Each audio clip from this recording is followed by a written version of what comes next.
आदाब। दो रुख में आपका इस्तकबाल करते मैं हूं आपके साथ सना वारिस। दो रुख में आज का मौजू है हाथरस और सियासत। दरअसल हाथरस मामले पर सियासत उरूज पर है। ऐसा मालूम हो रहा है कि सियासी पार्टियां अपने अपने नफा नुकसान को देखकर कदम उठा रही हैं। हालिया मंजरनामा इस बात की गवाही देता है कि मकामात यानी जगह के तब्दील होने के साथ सियासी पार्टियों की कोशिशें, रद्द अमल, गम बांटने के पैमाने में भी तब्दीली दिखाई दे रही है। ऐसा हम इसलिए कह रहे हैं कि यूपी में ही इस्मत दरी के दो वाकयात पर सियासी पार्टियों का अलग अलग रुख देखने को मिल रहा है। यह अमल हैरानी में मुब्तला करता है। दफा 144 के निफाज के दौरान हाथरस मामले के मुतासरीन से मिलने हर रोज सियासी पार्टियां पहुंच रही हैं, तो वहीं कसूरवारों की हिमायत में पंचायत का भी इनेकाद किया जा रहा है। इतवार को बीजेपी एमपी राजवीर दिलेर ने जेल का दौरा किया और कहा कि वो जेल जरूर गए थे लेकिन किसी कैदी से नहीं मिले। इस बीच योगी सरकार ने एक बड़ा दावा करते हुए कहा है कि हाथरस में मुतासरीन को इंसाफ दिलाने की मुहिम के नाम पर कुछ लोगों ने बड़ी साजिश की है और जात पात की बुनियाद पर फसाद बर्पा कर मोदी और योगी की छवि खराब करने की कोशिश की जा रही है। इसी मुद्दे पर बातचीत करेंगे। हमारे साथ दो खास मेहमान भी जुड़ रहे हैं जिनका तारुफ करा दे। दिनेश सिंह साहब जो कि लीडर बीजेपी हैं, आपका इस्तकबाल करते हैं, खैर मकदम करते हैं। साथ ही साथ एक और खास मेहमान हमारे दरमियान इस वक्त दिल्ली से ज्वाइन कर रहे हैं हमें, आलोक शर्मा साहब जो कि स्पोक्स पर्सन है, तर्जुमान है कांग्रेस के, आपका भी इस्तकबाल करते हैं। दिनेश साहब, सबसे पहले आपके पास आना चाहेंगे, आखिर यूपी सरकार को, योगी सरकार को ऐसा क्यों लगता है कि साजिश रची जा रही है इस पूरे मामले को लेकर? क्यों और कैसे लग रहा है सरकार को?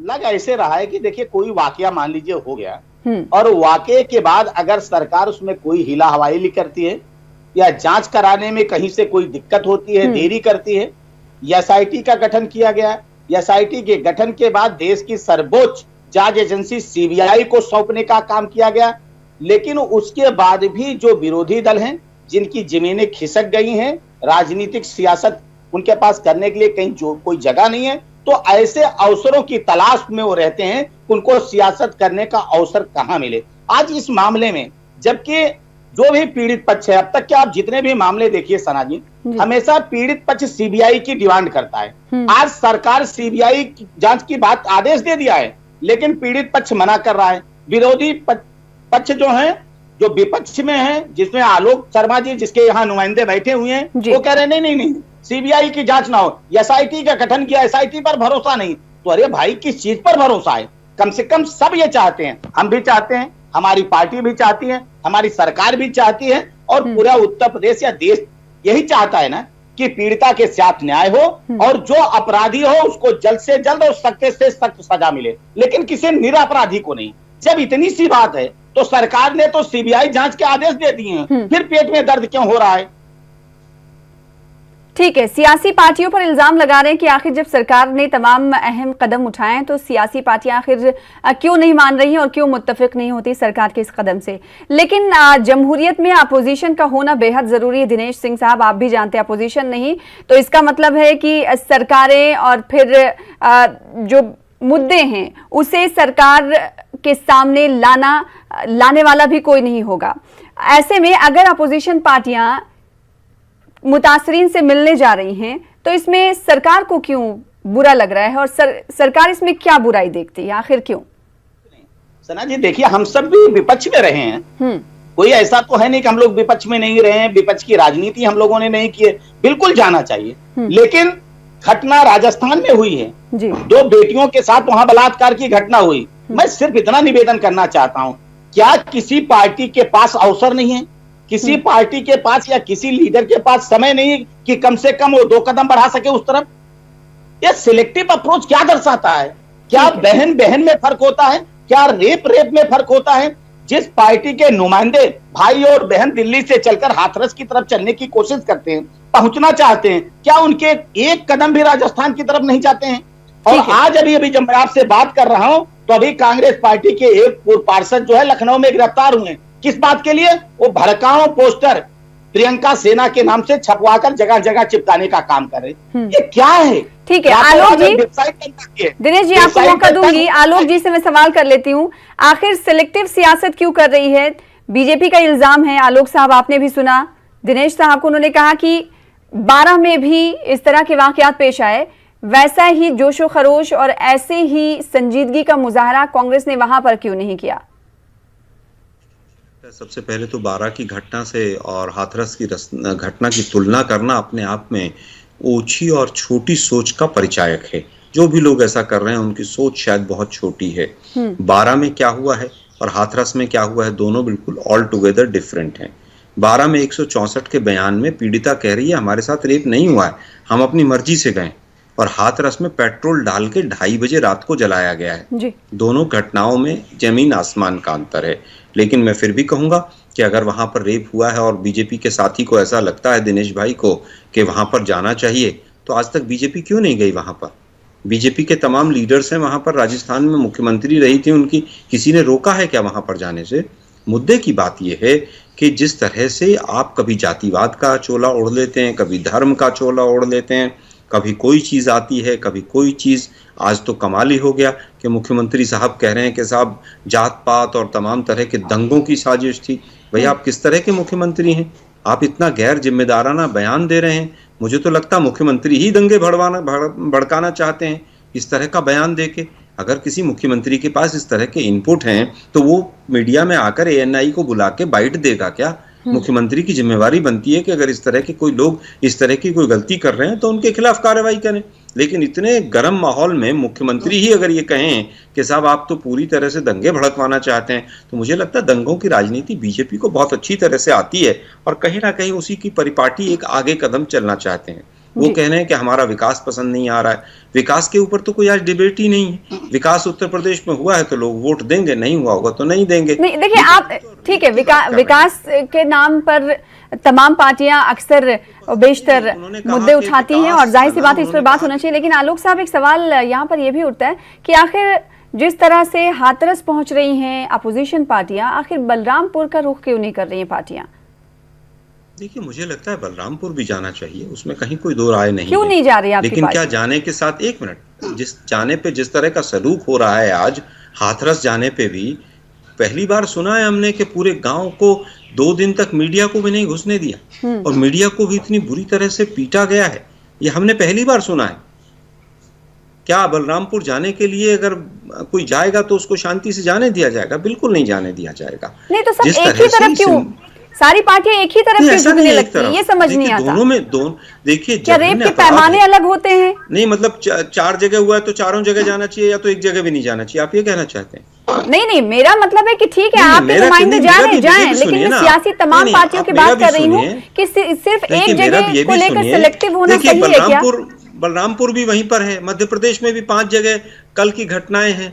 आप ये कहें कि या तो सब जगह जाइए, अरे भाई national bureau of crime records तो कह रहा है कि सैकड़ों रेप डेली हो रहे हैं, तो सारे नेता तो इसी काम पे लग जाएंगे।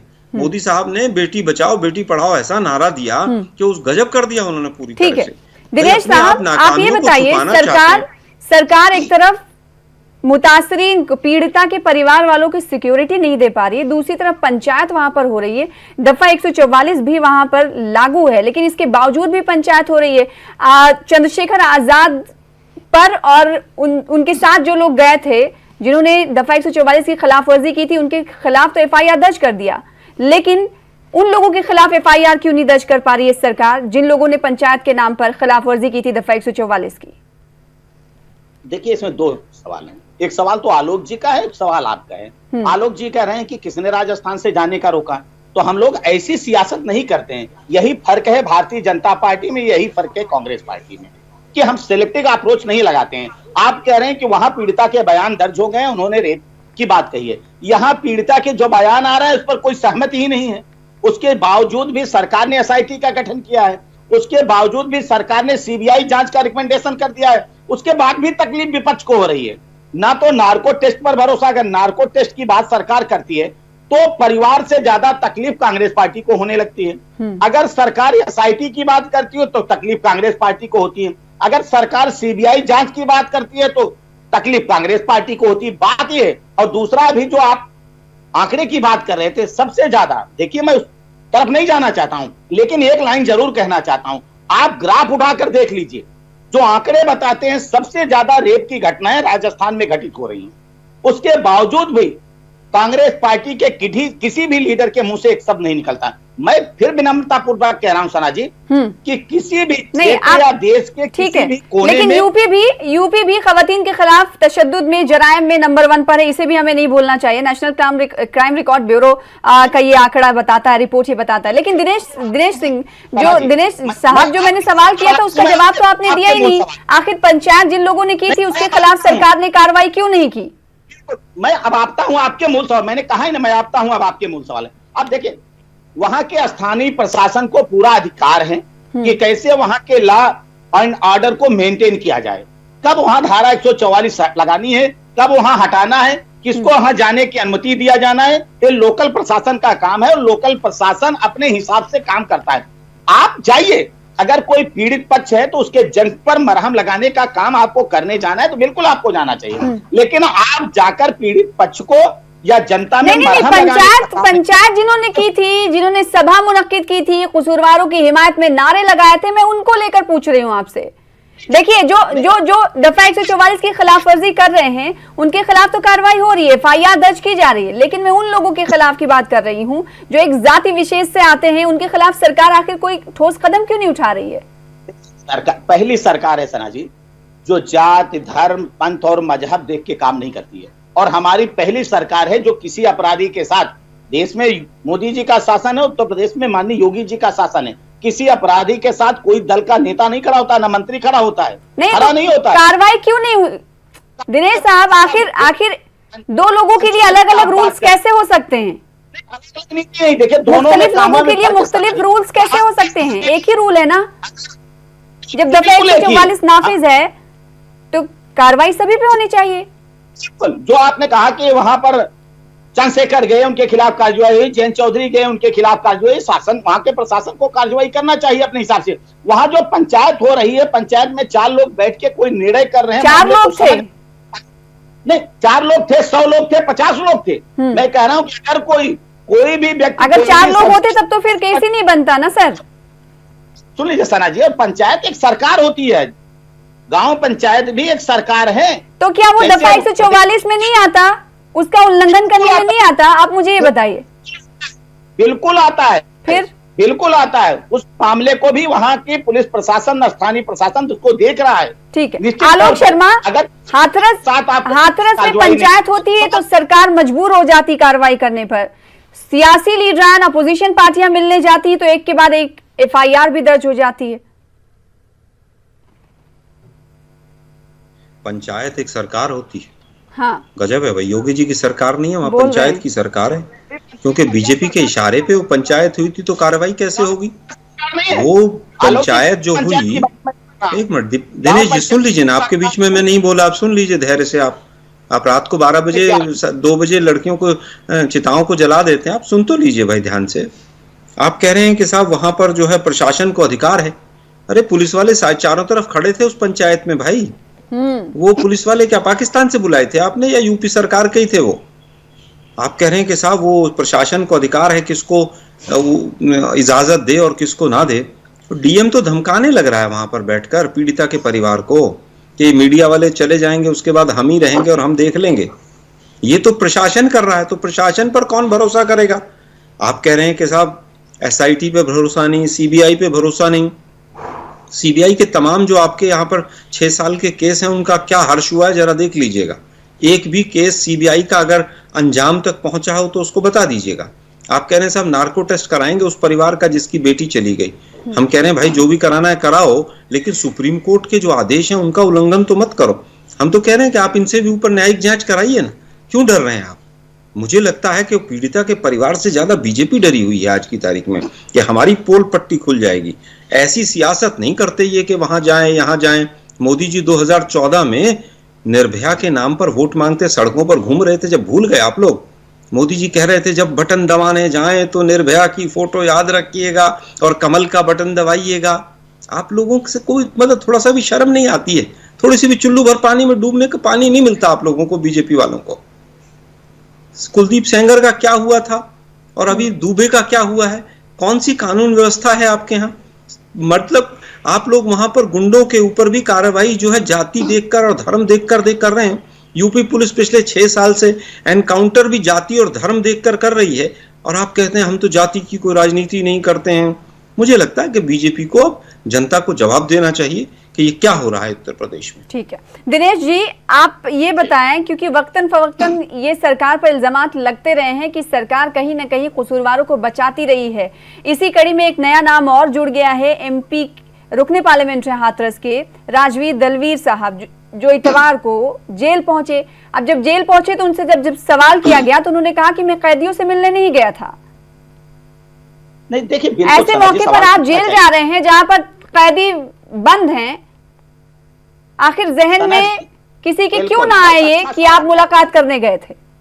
नहीं, बिल्कुल बहुत अच्छा सवाल, आपका सवाल होना भी चाहिए, लेकिन मैं समझता हूं किसी भी सांसद को किसी भी जेल जाकर वहां की व्यवस्था देखने को और वहां के जेलर से मिलने के अधिकार को कोई नहीं छीन सकता है। अच्छा, तो टाइमिंग को लेकर जो सवाल उठ रहे हैं वो गलत है क्या? अरे मैं ये कह रहा हूं, ये तो सवाल वो उठाते हैं जिनके मन में पाप होता है।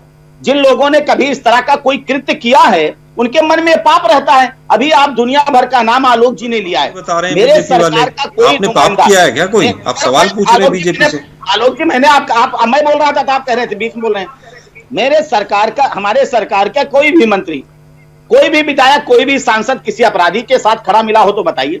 सरकार, आपने कहा कि सरकार जाति देखकर, अरे हम अपराध नियंत्रण कर रहे हैं तो आप लोगों की जाति बता रहे हैं। समस्या इस बात की है, जो हमेशा जात पंथ और मजहब की राजनीति करके देश को बांटकर इस तरह से, कभी जात के नाम पर, कभी धर्म के नाम पर, कभी पंथ के नाम पर, कभी मजहब के नाम पर जो इस देश को बांटा है और लोगों को बांटने का काम किया और अपनी सियासत को चमकाने का काम किया है, आज फिर से इस हासरत की घटना पर अपनी सियासत, खोई हुई जमीन को फिर से अपनी सियासत को चमकाने का काम करना चाहते हैं। लेकिन मैं स्पष्ट रूप से न्यूज 18 उर्दू के माध्यम से देश की जनता को बताना चाहता हूं कि यहां पर इस तरह की सियासत चमकने वाली नहीं है। ये उत्तर प्रदेश है, उत्तर प्रदेश की आवाम बहुत जागरूक है, वो हकीकत जानती है। और आप आने दीजिए ना, सीबीआई की जांच हो जाने दीजिए। और अभी जो आलोक जी कह रहे थे, क्योंकि चेहरे बेनकाब हो जाएंगे, आप देखिएगा सना जी, चेहरे किसके बेनकाब होते हैं? कौन लोग हैं जो उस परिवार को कह रहे हैं कि आप इस तरह के बयान बदलिए बार बार? परिवार ने एक बार भी नहीं कहा है। परिवार के जिस तरह से ऑडियो और वीडियो क्लिप्स वायरल हो रहे हैं, आप देखिए, आपको पता चल जाएगा। जिस परिवार को नार्को टेस्ट के बारे में पता ही नहीं है, उसको फोन करके लोग बता रहे हैं, जानकारी दे रहे हैं। दुर्भाग्य इस बात का है। मैं इसीलिए निवेदन करना चाहता हूं कि अगर इस तरह की घटनाएं देश के किसी भी प्रदेश में हो, देखिए, इस पर सार्थक होनी चाहिए। साहब देखिए, काम है डीएम को लेकर सभी को लग रहा था कि योगी सरकार जब एक्शन में आएगी तो कुछ ना कुछ कार्रवाई करेगी।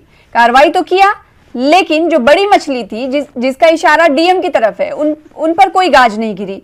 वो सीधे तौर पर ये कहते हुए मुतासरा के अहले खाना से कहते हुए ये देखे जाते हैं कि कोरोना से मरी है, कोरोना से मरी होती तो कुछ नहीं मिलता, आपको 25 लाख रुपए मिल गए। बताइए, किसी ने अपने लखते जिगर को खोया है और इस तरह का बयान अगर कोई डीएम देता है तो ये हैरानी वाली बात नहीं है, अफसोसनाक बात नहीं है?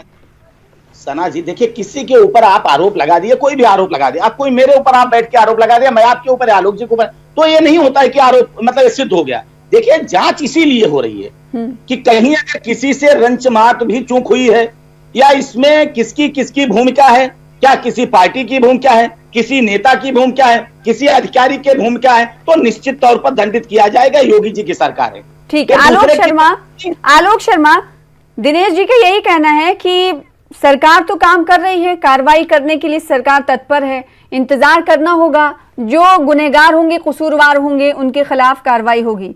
अपोजिशन को कहां पर प्रॉब्लम है? अपोजिशन को आखिर क्यों नहीं लगता कि सरकार सही दिशा में और दशा में काम नहीं कर रही? देखिए, जिस दिन केस हुआ उसके कई दिन बाद तक एफआईआर लॉन्च नहीं होती है, पीड़िता का इलाज नहीं होता है, पीड़िता को दिल्ली लाया जाता है, एम्स में बेड नहीं मिलता है, पीड़िता की देहांत होने के बाद अगर कुछ भी नहीं हुआ था और कोरोना से मृत्यु हुई थी तो भाई 2:30 बजे पेट्रोल छिड़क के आग लगाने की आप लोगों को क्या जल्दी पड़ रही थी? इसका जवाब कोई नहीं देता है। ये कह रहे हैं कि साहब हम तो कोई ऐसी राजनीति नहीं, दंगों की नहीं, उसकी नहीं।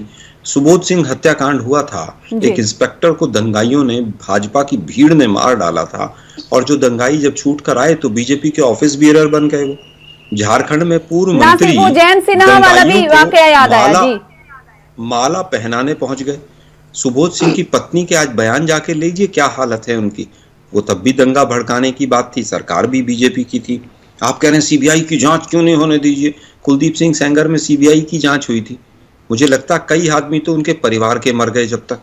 यही तो आज हम कह रहे हैं कि आप काम नहीं करते हैं। जब दुबे का एनकाउंटर हुआ, उसकी गाड़ी पलटी, उससे पहले कितने पुलिस वाले मर गए, उसके लिए कौन जिम्मेदार है। आज आप डीएम को बचा रहे हैं क्योंकि डीएम के पास सारे राज हैं। डीएम ने किस किस नेता से बात की और किस किस नेता ने डीएम को क्या क्या आदेश दिया, इसलिए डीएम को बचा रहे हैं। आप डीएम को सस्पेंड कर दीजिए, आप तुरंत वो उगल देगा। एसपी को इसलिए किया गया है कि हाई कोर्ट ने उसको पर्सनली 12 तारीख को हाई कोर्ट में पेश होने के लिए कहा है, तो उसकी तो खाल बचाने के लिए उसको सस्पेंड किया गया है। और डीएम को इसलिए किया गया है कि बीजेपी के नेताओं की खाल बच जाए। मुझे लगता है कि सरकार पूरी तरह से विफल हो चुकी है। योगी जी को मुख्यमंत्री रहने का कोई अधिकार नहीं है, उनको तुरंत इस्तीफा देना चाहिए। जी, जो सस्पेंशन हुआ वो डैमेज कंट्रोल के तौर पर हुआ, सिचुएशन को कंट्रोल करने के तौर पर नहीं हुआ। दिनेश सिंह साहब, सर में देखिए, मैं फिर से यही निवेदन कर रहा हूं, देखिए कहने के लिए सबसे बड़ी जांच एजेंसी कांग्रेस पार्टी है। जिस बात की जानकारी जो है वो पुलिस विभाग को नहीं है, जिस बात की जानकारी एसआईटी को नहीं है, जिस बात की जानकारी अभी तक सीबीआई को नहीं पहुंची है, उस पूरे प्रकरण की जानकारी कांग्रेस के पास है। उसका कारण क्या है? इस तरह के पूरी कहानी को गढ़ने और पटकथा लिखने का काम अगर किसी ने किया है, उसपोज होने वाले हैं। चिंता मत करिए, बकरे की अम्मा ज्यादा दिन खैर नहीं मना पाएगी, वो चेहरे सामने आएंगे। वो कौन से पार्टी के नेता हैं जो कह रहे हैं अभी आलोक जी कि डीएम साहब के पास काला चिट्ठा है, तो आएगा, निकलेगा। तकलीफ किसको होगी उस समय आप देखिएगा, पीड़ा किसको होती है। मैं अभी से, हम कोई जांच एजेंसी नहीं है, ना तो मीडिया कोई जांच एजेंसी है। इस देश में, इस प्रदेश में जांच की एजेंसियां हैं, एसआईटी है, सीबीआई है, जो अच्छा काम करती है। हम कभी भी किसी संवैधानिक संस्था पर भारतीय जनता पार्टी या भारतीय जनता पार्टी की सरकार कभी सवाल नहीं उठाती। हमेशा कांग्रेस पार्टी का विश्वास किसी भी संवैधानिक संस्था पर नहीं है। किसी भी संवैधानिक संस्था, एक नाम ले लिए, न चुनाव आयोग पर इनको विश्वास है, न सर्वोच्च न्यायालय पर इनको विश्वास है, न सीबीआई पर इनको विश्वास है। आलोक शर्मा साहब, आखिर कांग्रेस का यकीन करने का अमल पुख्ता क्यों नहीं है? जैसा कि दिनेश साहब कह रहे हैं कि ना आप इलेक्शन कमीशन पे यकीन रखते हैं, ना आप सीबीआई पे यकीन रखते हैं, आखिर क्या वजह? देखिए, पूरी तरह से जब न्यायालय के निर्णय प्रश्न चिन्ह के घेरों में आ जाएं, तो स्वाभाविक है कि न्यायालय के निर्णयों पर भी प्रश्न उठाए जाते हैं। ये संवैधानिक अधिकार है। और सीबीआई, ईडी और इनका जितना दुरुपयोग होता है तो देख ही लीजिए आप। एक तरफ किसान आंदोलन चल रहा है, कल ही सीबीआई ने रेड मारनी शुरू कर दी है कर्नाटक में। क्या है भाई ये? एक तरफ राजस्थान में एमएलएज जो थी, उस सरकार हमारी गिराने का बीजेपी प्रयास कर रही थी, दूसरी तरफ सीबीआई और ईडी के लोग जो हैं जयपुर में घूम रहे थे। आपको याद होगा सना जी, पिछले साल मार्च और अप्रैल में जब जिस समय लोकसभा का चुनाव था, उससे 1 महीने पहले ईडी के नोटिस रॉबर्ट वाड्रा जी के लिए गए थे जी। और कभी जयपुर जा रहे थे, कभी लखनऊ बुला रहे थे। लोकसभा का चुनाव खत्म हुआ, बाकी सब खत्म हो गया। उसके बाद आज तक कोई नोटिस नहीं, कोई लेना नहीं, कोई देना नहीं। तो आप सीबीआई और तमाम जांच एजेंसियों का दुरुपयोग करते हैं, इसलिए हमें विश्वास नहीं है और पूरे देश को विश्वास नहीं है। हम कह रहे हैं कि आप उच्चतम न्यायालय के किसी भी रिटायर्ड जज से कराइए ना इसकी जांच। पहले आपने कहा था कि भारतीय जनता पार्टी का कोई एक लीडर बता दीजिए जो कसूरवारों के साथ में खड़ा हो। 2 एग्जाम्पल तो आलोक शर्मा साहब ने दिए, एक एग्जाम्पल और मैं दे देती हूँ कुलदीप सिंह सेंगर से। साक्षी महाराज मिलने जाते थे जब वो जेल में बंद थे। बिल्कुल, देखिए फिर मैं कह रहा हूँ, खड़ा होना किसी से, आपसे सना जी हमारा संबंध है, आलोक जी से पर्सनल, आलोक जी कांग्रेस पार्टी में है, लेकिन आलोक जी से हमारा व्यक्तिगत संबंध है ना। अगर आलोक जी किसी मुसीबत में हो या दिनेश जी किसी मुसीबत में हो, तो हम व्यक्तिगत संबंध, तो अपराधियों के साथ, कसूरवारों के साथ भारतीय जनता पार्टी के साथ खड़े होके पोलाइट रहती है। इसका मतलब हमारा जो कहने का मैसेज क्या जाता है सर? मदद कर रहा हो, कोई उनकी मदद कर रहा हो तो बताइए। और आलोक जी ने जो तमाम नाम लिए थे, मैं उस दिशा में इस चर्चा को नहीं ले जाना चाहता हूँ। नहीं, आपने सर देखिए उस दिशा में चर्चा, इसलिए मैं भी टोकने वाली थी, लेकिन मैंने सोचा कि आप अपनी बात मुकम्मल कर लें। 2 एग्जाम्पल वो मेरे जहन में भी थे, लेकिन मैंने नहीं कहा। लेकिन जब आपने कहा ना कि बीजेपी के कोई भी लीडर का नाम आप बताइए जो कसूरवारों के साथ खड़े रहे हों, तो उस पर मैं बोल रही हूँ। किसी से मिलने, किसी से संबंध हो जाने का मतलब, किसी से मिलने का संबंध होने का मतलब उसको बचाना अगर कहते होंगे, तब तो कोई अपने परिवार से भी मिलने नहीं जाएगा। कोई आरोपी अपराधी हो जाएगा तो उससे कोई मिलने भी नहीं चाहेगा। मैं कह रहा हूँ ये इनका परिवार है, इन्होंने कहा तो परिवार से तो मिलने जाना ही पड़ेगा ना। जेल से कोई छूट के आएगा तो उसको माला नहीं पहनाएंगे क्या? वो इनके इशारे पे काम करके जेल चला गया बेचारा, उसको सम्मान भी नहीं देंगे क्या? सुबोध सिंह हत्याकांड के बाद उनको क्या पदाधिकारी भी नहीं बनाए? क्या हो गया मीडिया को? कैसे कैसे सवाल पूछते हैं सना जी आप भी? नहीं, मैं सवाल इसलिए उनसे पूछ रही हूँ कि ये कह रहे हैं कि कसूरवारों के साथ मिलना कोई पाप है क्या? मैंने वही सवाल किया कि भाई कसूरवारों से मिलने का मैसेज क्या जाता है आवाम में, जनता में? आप इसका अंदाजा लगा सकते हैं ना। बीजेपी अगर मिलने जाती इसका मतलब है कसूरवारों के साथ खड़ी है। मेरा सवाल तो ये था दिनेश सिंह साहब आपसे। चिदम्बरम जी जेल में थे, मिलने गए थे कि नहीं कांग्रेस के नेता?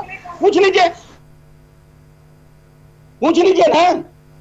आलोक साहब जल्दी से जवाब, वक्त खत्म हो रहा है। मैं बिल्कुल कहूंगा, बिल्कुल गए थे, क्योंकि चिदम्बरम साहब को पूरी तरह से, चिदम्बरम साहब का उस समय तक चार्जशीट में भी नाम नहीं था, चिदम्बरम साहब का FIR तक में नाम नहीं था, उसके बावजूद उनको जेल में डाला गया। आज ED एप्लीकेशन लगा दे, कल CBI लगा दे, कल तीसरा लगा दे, और उनको 2 महीने एक पूरी तरह से विद्वेष की भावना के तहत किया गया। उसके बाद आज तक कोई चीज नहीं, कोई जांच एजेंसी नहीं, पिछले 6 महीने से सिलसिला लगातार जारी है। हालांकि हाथरस मामले पर लगातार सियासत भी हो रही है। अपना स्टैंड है बीजेपी का, तो मौक़िफ़ कांग्रेस भी रखती है। उनका कहना है कि सियासत इस पर जारी है और बीजेपी कहीं ना कहीं कसूरवारों को बचा रही है। बेहद शुक्रिया अदा करना चाहेंगे आलोक जी आपका हमारे साथ जुड़ने के लिए, अपना मौक़िफ़ रखने के लिए, साथ ही साथ दिनेश सिंह साहब आपका भी हमारे साथ जुड़ने के लिए और अपना पक्ष रखने के लिए। फिलहाल इसी के साथ मुझे दीजिए इजाजत। देखते रहिए न्यूज़ 18 उर्दू। आदाब।